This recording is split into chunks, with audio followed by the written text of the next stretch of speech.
Dari Geraha Sangkakala Surabaya 1062 The Voice of Love. Saya Pastor Bani Firdaus dari Gereja 1 Jam Saja GSJS Tunjungan Plaza Surabaya. Shalom kekasih Tuhan. Bagaimana kabarnya?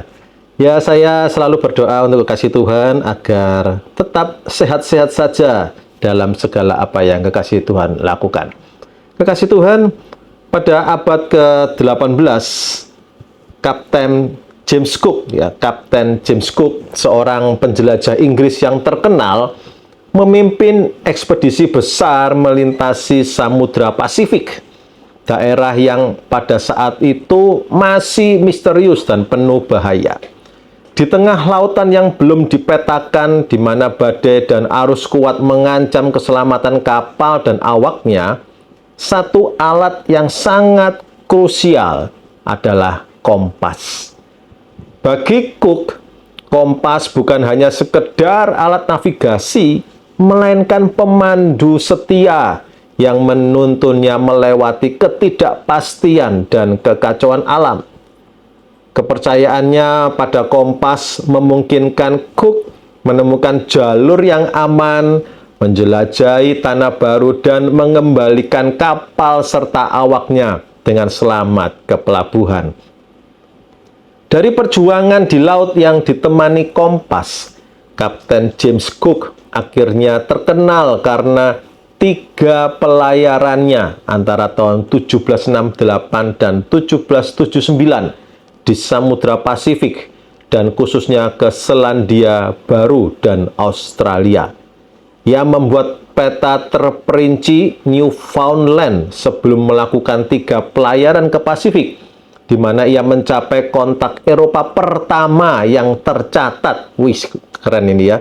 Dengan garis pantai timur Australia dan Kepulauan Hawaii, serta pelayarannya mengelilingi Selandia Baru pertama yang tercatat. Lihat kekasih Tuhan, kisah nyata ini mengajarkan bahwa dalam kehidupan, seperti halnya di lautan luas yang penuh tantangan, kita ini juga membutuhkan kompas, sebuah panduan yang memberi arah di tengah kerumitan dunia modern. Kita, siapapun kita ya, background pendidikan kita apapun ya, habit kita, attitude kita, culture kita, kehidupan kita itu ibaratnya seperti di lautan luas. Kadang ada ombak yang tenang, kadang tiba-tiba ada ombak yang bergelora. Ya, angin ribut, mungkin badai menerpa kita. Dan di tengah lautan kehidupan, kita perlu yang namanya kompas, sebuah panduan yang memberi arah di tengah kerumitan. Kompas secara fisik itu diperlukan untuk menentukan arah perjalanan. Tetapi kompas fisik tidak memberikan solusi atas sebuah tantangan yang ada di depan. Kompas fisik dapat menunjukkan arah mata angin yang benar, tetapi tidak bisa menunjukkan arah tingkah laku yang menyelamatkan dari tantangan. Hidup kita ini bukan hanya tentang perkembangan zaman dan tren perdagangan, tetapi juga tentang kemampuan kita agar dapat kuat di setiap tantangan yang menghadang. Itu sebabnya kekasih Tuhan, kita semua perlu memiliki kompas spiritual yang berguna untuk menavigasi pilihan dalam menghadapi tantangan kehidupan. Dan hari ini refleksi kita dari kebenaran firman Tuhan tentang kompas spiritual. Kompas spiritual ini prinsipnya kita ambil dari Amsal yang akan memberi kita panduan yang benar dan kebijaksanaan dalam melewati badai kehidupan. Ada 3 bagian dalam kompas spiritual. Yang pertama, kebijaksanaan sebagai kompas dalam pengambilan keputusan. Sekali lagi, yang pertama adalah kebijaksanaan itu sebagai kompas dalam pengambilan keputusan. Amsal 8 ayat yang ke-11, karena hikmat lebih berharga dari permata, apapun yang diinginkan orang tidak dapat menyamainya. Amsal mengajarkan bahwa kebijaksanaan itu adalah harta yang tak ternilai, sesuatu yang memberi kita arah dan pengetahuan untuk membedakan yang benar dan yang salah. Dan ayat ini menegaskan bahwa nilai sejati terletak pada kebijaksanaan atau kemampuan untuk membuat keputusan yang bijaksana di setiap situasi. Nilai sejati tidak terletak pada kekayaan duniawi. Bagaimana dengan Yesus Kristus? Yesus Kristus sendiri adalah teladan hidup dalam hal kebijaksanaan.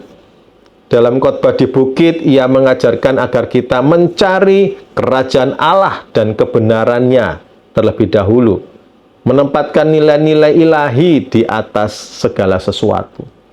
Dengan meneladani Yesus, kita diajak untuk mengutamakan hikmat dalam setiap keputusan. Tentunya hikmat yang berdasarkan dari Roh Kudus, bukan hikmat-hikmat orang dunia.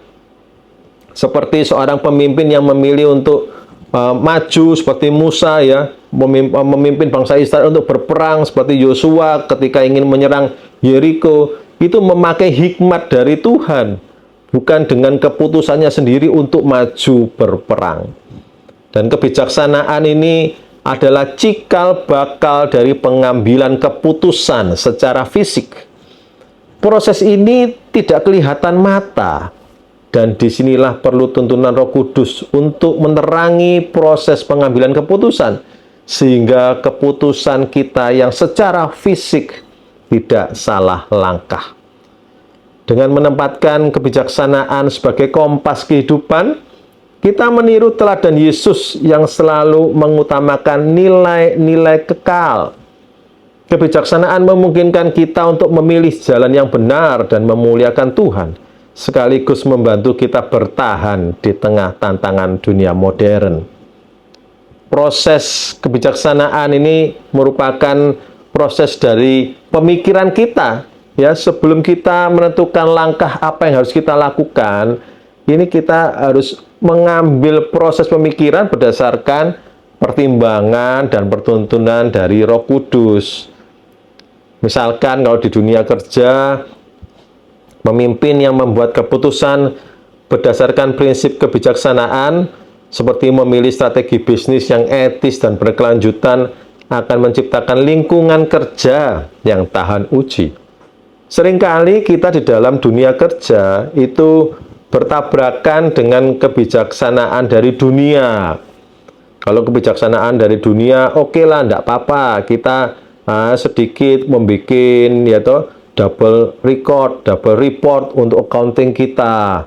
Supaya apa? Supaya tidak bayar pajaknya tidak mahal-mahal. Nah, kalau kita terbiasa dengan kebijaksanaan seperti itu, maka kehidupan kita itu akan selalu mau termanipulasi oleh dosa. Kita akan sering mengiyakan, gitu ya, dalam tanda kutip, ya, quote on quote, itu ya udahlah, enggak apa-apalah, bohong-bohong kecil. Nah, kekasih Tuhan, kebijaksanaan kita itu harus dari Roh Kudus, bukan dari kebijaksanaannya orang dunia yang seringkali menghalalkan segala cara untuk mencapai sebuah tujuan. Proses kebijaksanaan ini memang perlu kita latih, kekasih Tuhan, ya. Kita tidak bisa serta-merta terus secara instan kemudian mendapatkan proses kebijaksanaan ini. Jadi setiap kali kita ingin melakukan sebuah langkah, ya, secara fisik, ayo kita coba berpikir kebijaksanaan dari Tuhan. Apakah langkah kita ini sudah langkah yang bijaksana untuk mencapai tujuan kita? Sebetulnya bukan tujuan kita yang harus kita capai di dalam dunia ini, tetapi tujuannya Tuhan apa dalam kehidupan kita. Apakah kita ini dalam mencapai sebuah bisnis ini untuk tujuan diri sendiri, atau apa yang kita ingin capai? Di dalam pendidikan pun, pembelajaran karakter ini dan etika itu perlu diterapkan, terutama semua yang berdasarkan pada kebenaran firman Tuhan. Coba kita lihat kejadian yang akhir-akhir ini sedang marak di sekolah-sekolah. Mulai ada tawuran, ya kan? Mulai nanti sedikit-sedikit putus asa, lalu bunuh diri, ya, lompat bunuh diri. Sedikit-sedikit kena bully, bunuh diri. Sedikit-sedikit merasa tidak mampu, bunuh diri. Ini kenapa? Karena kehidupannya tidak diambilkan putusan berdasarkan kebijaksanaan. Ya, keputusannya diambil berdasarkan egosentris, berdasarkan egoisme diri. Dia ingin pokoknya masalah ini segera selesai.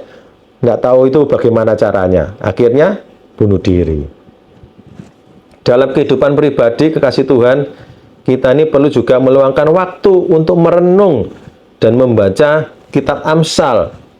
Karena dengan kita membaca ini, kekasih Tuhan ya, kita bisa mendapatkan kebijaksanaan untuk membuat keputusan yang lebih matang. Baik itu dalam mengelola keuangan, dalam hubungan, dan kesehatan mental kita.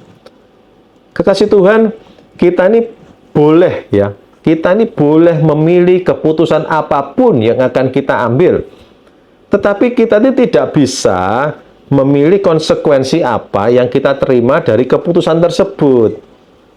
Nah, ini kejebakan-jebakan logika ya. Kita tuh inginnya mengambil keputusan A, tetapi tidak mau memilih, tidak mau menerima konsekuensi dari keputusan A. Kita maunya konsekuensinya keputusan B saja. Contohnya, kalau kekasih Tuhan memilih untuk berkomunitas dengan orang-orang benar, maka akan ada sebuah konsekuensi, yaitu kekasih Tuhan dicap, wah orang yang sok suci, orang yang, wah ya sekarang hidupnya mau pilih-pilih, nggak mau bergaul dengan semua orang. Nah itulah ada konsekuensi yang harus kita ambil dari keputusan yang kita laksanakan.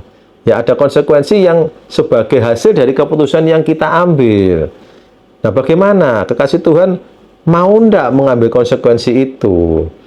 Kalau kita tidak mengambil konsekuensi itu, maka kita tidak bisa berjalan dalam kebijaksanaannya Roh Kudus.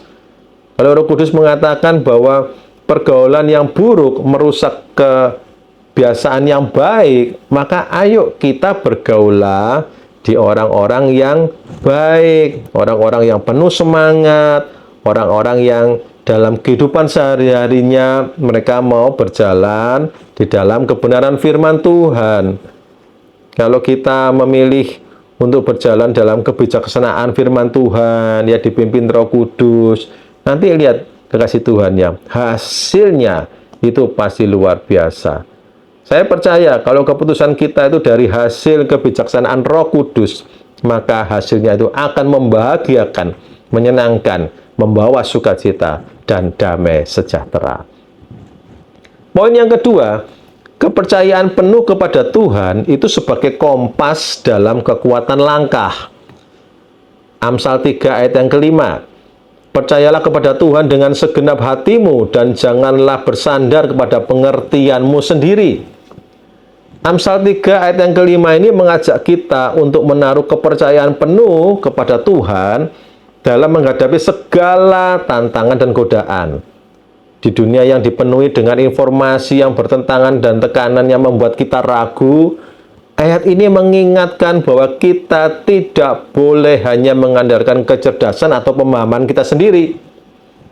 Ya, kekasih Tuhan, kita diberikan Tuhan otak atau kemampuan untuk berpikir, kemampuan untuk memberikan sebuah keputusan.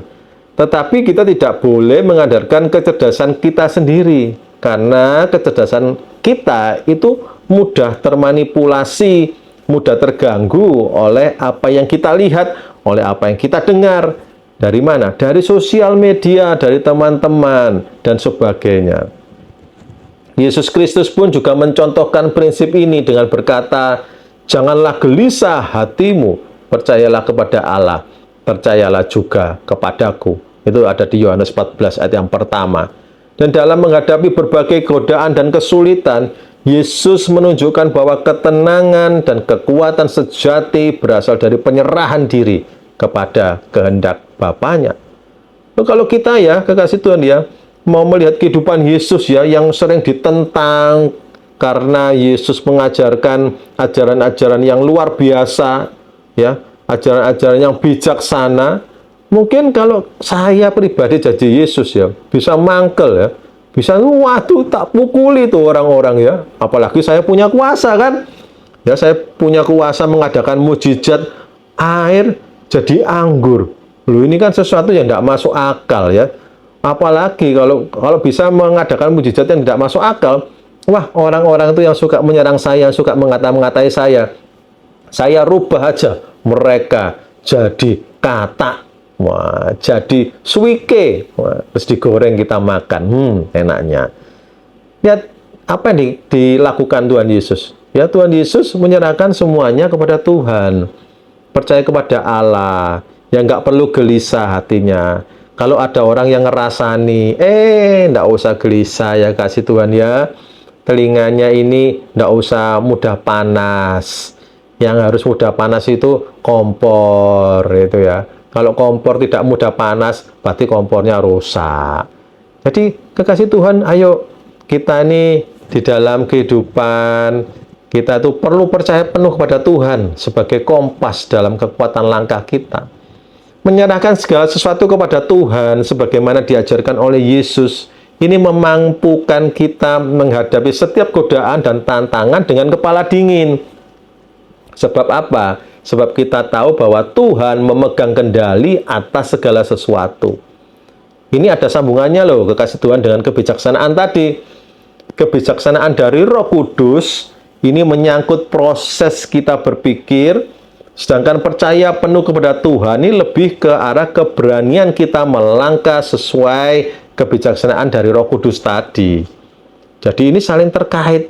Ketika kita sudah mengerti, oh iya ya, Roh Kudus maunya kita untuk mengampuni si Budi, misalkan gitu toh, atau si Ayung, ya maka kita harus percaya penuh, kita mengambil langkah untuk kita mengampuni dia. Jangan terus kita akhirnya ragu-ragu langkah kita. Waduh, nanti kalau aku ngampuni dia, harga diriku kemana? Harga diriku jatuh. Loh, emangnya harga diri kekasih Tuhan ini sedang obral tah untuk jatuh? Ya, kalau momen-momen event besar kita sering ya melihat tuh harga-harga pada jatuh semua karena diobral.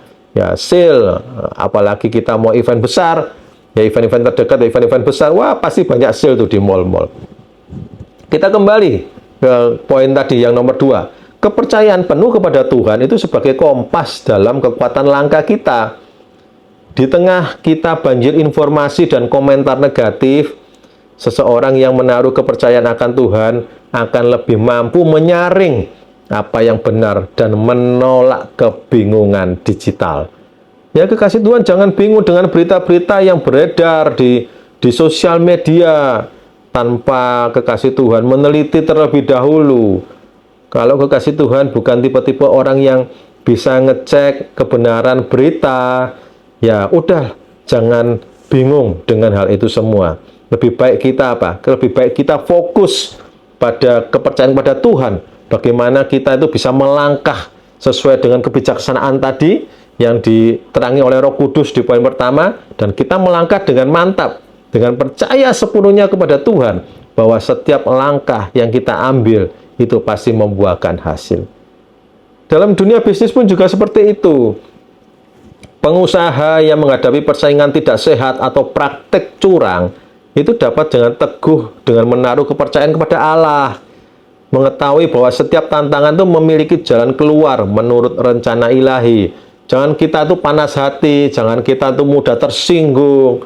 Ya, orang boleh menyaingi produk kita, tapi kita mulai melangkah bersama Tuhan dengan kebijaksanaan yang diterangi oleh Roh Kudus dalam pikiran kita. Ayo kita mulai terapkan itu ya, langkah demi langkah sesuai dengan kehendak Tuhan.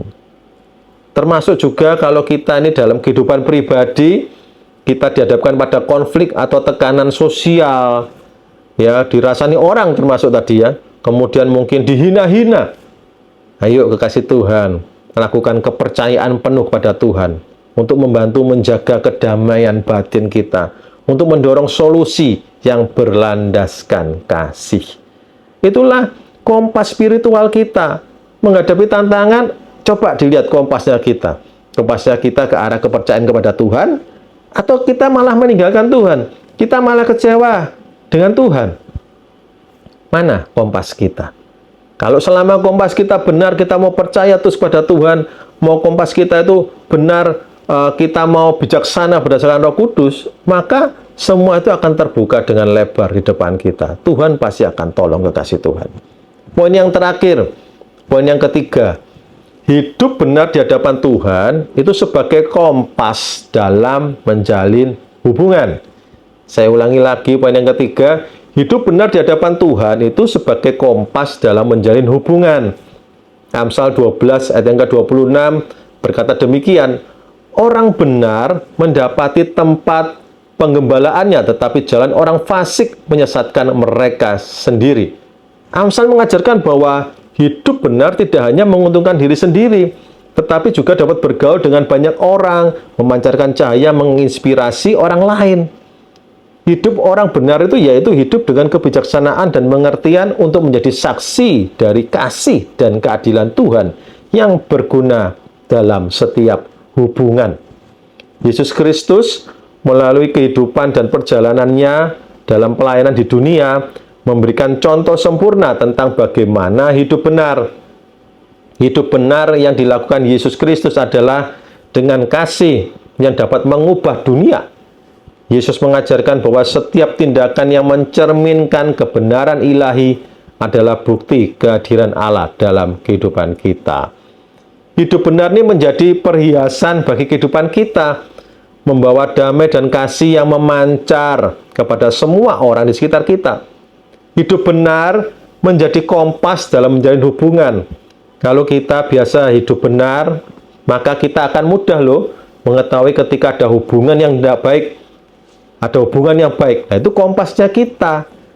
Kalau kita selama hidup kita tidak benar, kompas kita tidak benar, maka kita tidak tahu arah hubungan kita ini benar atau tidak. Karena apa? Karena kompasnya kacau. Tidak tahu kompas yang benarnya di mana. Tetapi lihat kekasih Tuhan ya, kalau kita nih memiliki kompas hidup benar di hadapan Tuhan, maka ketika kita ditemukan dengan rekan bisnis atau orang yang mau join dengan bisnis kita tuh dengan mudah menjadi apa? Menjadi peka.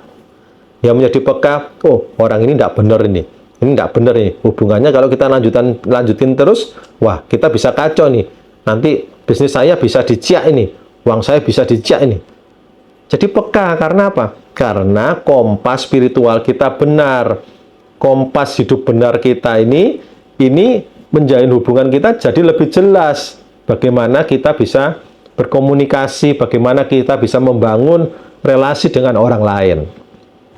Kasih Tuhan, ya, di dunia yang saat ini serba tidak jelas, berita-berita kemana-mana, ayo jangan lupa untuk selalu terus mengandalkan kompas spiritual. Di tengah dunia yang sibuk dan penuh tantangan, Amsal hadir sebagai kompas spiritual yang abadi. Dan kita hari ini sudah diberikan 3 poin tentang kompas spiritual. Kebijaksanaan itu sebagai kompas dalam pengambilan keputusan. Yang kedua, kepercayaan penuh kepada Tuhan itu sebagai kompas dalam kekuatan langkah. Dan yang ketiga, hidup benar di hadapan Tuhan sebagai kompas dalam menjalin hubungan. Kasih Tuhan, kita diberikan kekuatan oleh firman Tuhan tentang kompas spiritual. Walau dunia dengan segala gemerlapnya, ya sibuk mengaburkan arah kita, sibuk sekali untuk menyesatkan dan menghancurkan kita. Tapi kalau kita menggunakan kompas spiritual, maka setiap jalan yang kita tempuh akan menghasilkan berkat yang tidak terduga-duga. Amin.